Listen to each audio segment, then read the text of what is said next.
कृष्णाय वासुदेवाय हरे परमात्मने प्रणतक्लेशनाशाय गोविन्दाय नमो नमः।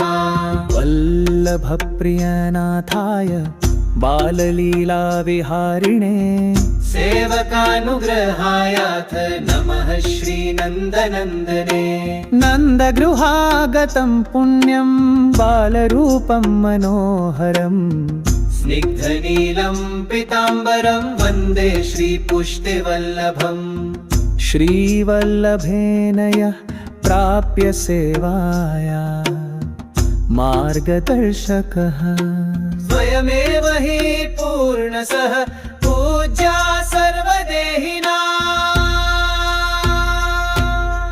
यमुनाकूले रचिताय लीलाद्भुता कृता सेवाया परिपूर्णसा श्रीनाथस्य क्रीडया। जन्माष्टम्यां विशेषेण बालस्वरूपपूजनम् वल्लभाज्ञां समालभ्य वैष्णव सम्प्रपूज। गोमतितटवासिनं भक्तकल्पद्रुमं विभुम् श्रीनाथेशं नमाम्यहं वल्लभेशं दयालुम्। कृष्णाय जन्मदिनेऽस्मिन् करुणां कुरु वै प्रभो। वल्लभस्य कृपादृष्ट्या कुरु मामपि सेवकम्।